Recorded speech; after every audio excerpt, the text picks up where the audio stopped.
Yes, mpola mpola tukwaniriza natera ku mukwitu gwaffe omuganzi ogumanyikiddwa nga Uganda Mukamooli amanya ne Dobozi Pampita Ntambi Chimso Rich Boy Max Original alikuwa nti otambula naffe mpola mpola olwokuba nti osubscribinga webale kuba nti muganda waffe weekumira wano tukutusaka amalira ak'enjawulo era muganda waffe okola kyamanya okuba nti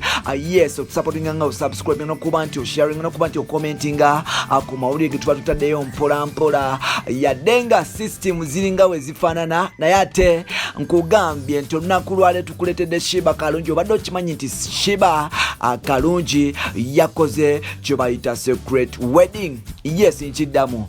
obadde okimanyi nti Sheebah Karungi yakoze kye bayita secret wedding. Webale kuba nti otambula naffe, webale kuba nti weekumira wano, webale kuba nti osubscribinga gwe yasubscribinga naye otandika kuba nti osubscribinga ke kaseera okuba nti muganda waffe osubscribinga n'okuba nti otambula naffe mpola mpola yadde nga system weeri nkugambye nti subscribinga tugende mu maaso weekumire wano mpola mpola atugende ffenna. Bangi mwavayo ne mugamba nga Sheebah bw'atasobola kuba nti yafuna musajja n'okuba nti wayo kuba nti afumbirwa n'okuba nti yadde nga ali mu ndoogo matasalawo kuba nti mumuteekako n'ebintu ebyenjawulo. Abamu bagamba nga Sheebah bwe yali mukyala wa keke era nga akitegeeza nti Sheebah yali lesbian naye ng'ate si bituufu ke kaseera okuba nti ebigambo byammwe mubitwala ne mubirya abalala nga mugamba nti yes mukyala mukulu amanyikiddwa nga Sheebah Karungi mbu ye mukyala wa Jeff Chiwa nga Jeff Chiwa ye manager wa Sheebah Karungi ate nga balala bagamba nti Sheebah ate mama yes alina omusajja omulala omunene mu government mpolampola nga omusajja ono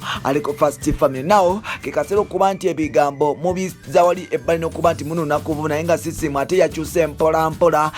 binono ge twakafuna olunaku lwaleero gasanyu nnyo tulina essanyu okutegeeza nti Sheebah Karungi finally yavudde ku luggya. Nkiddamu okugamba nti Sheebah Karungi finally yavudde ku luggya era nga omukolo guno gwawadde twakifunyeko nti recently Sheebah abadde ayita mikono gye nga abagamba nga balina omusajja gwayagala okuba nti ayanjula n'okuba nti afuna mpolampola era nga omusajja ono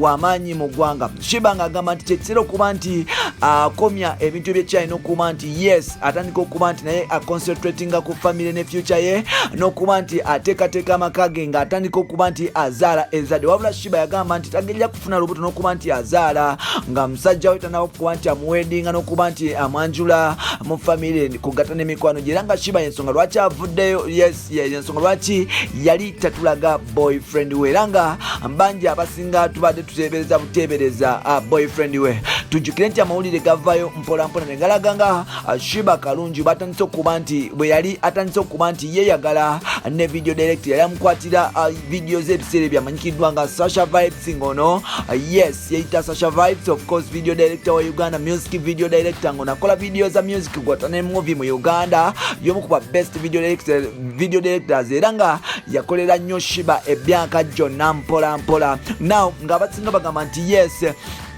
Sheebah Karungi byali bwakuba nti sisinkana n'okuba nti yes atwalibwa mwana mwenzi amanyikiddwa nga Sasha Vibes naye nga ate relationship yaabwe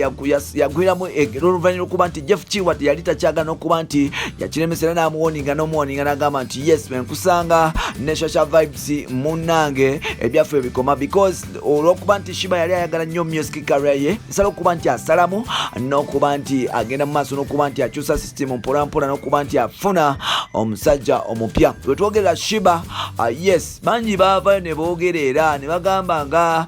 Khalifa biki bla bla bingi ne bya lesbian ebigambo byali bingi naye nga ate tulina essanyu okutegeeza nti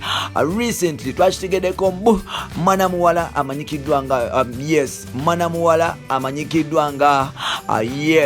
amanyikiddwa nga Sheebah Karungi yawoweddwa musajja mukulu amanyikiddwa nga Moses Magogo. Nkiddamu mukyala mukulu amanyikiddwa nga Sheebah Karungi kigambibwa mbu bakiteebereza okuba nti mbu yawedingibwa oba like yawowebbwa mwana mulenzi amanyikiddwa nga Moses Magogo era nga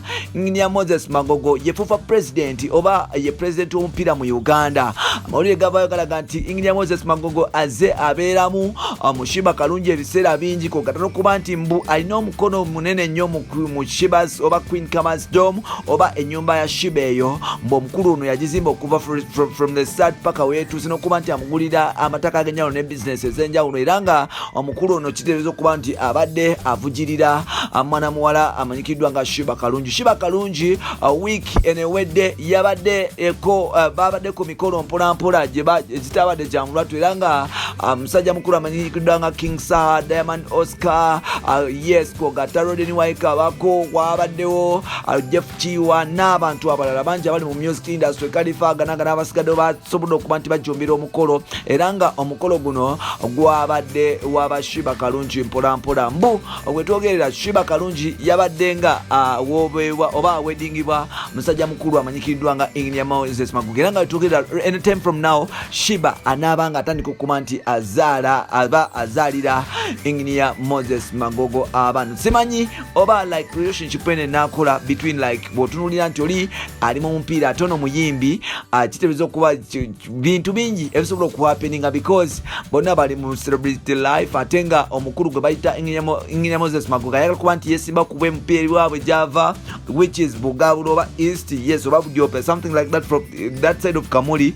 jave so ayagala kuba nti yesimba okubwa MP so Sheebah yefunidde MP2B ate nga yefuufa president omupiira mu ggwanga Uganda mu ggwanga lyatu Uganda yes ate nga alimu ku ba CAF Federation members ku CAF Federation yes members aba abali ku CAF abatula ku CAF Engineer Moses Magogo kwali so nolwekyo yes yoyo Sheebah Karungi abantu abasinga mbadde mwebuuza Range Rover ya black yani Range Rover ya black Sheebah gyabadde Africa ennaku zino sindala kitegeeza okuba nti ya Engineer naye Moses Magogo era nga yes yasala okuba nti agimugusigamu okuba nti atambuza emirimu gye gy'okuyima n'okuba nti atambuza life oba celebrity status life ye mpola mpola so nolwekyo Sheebah final yavudde ku luggya Engineer Moses Magogo yamaze okuba nti amuwoowa mbu so bino nebyo bibonera mu episodes zaffe ez'Uganda Interview subscribe tugenda mu maaso mpola mpola bye bye.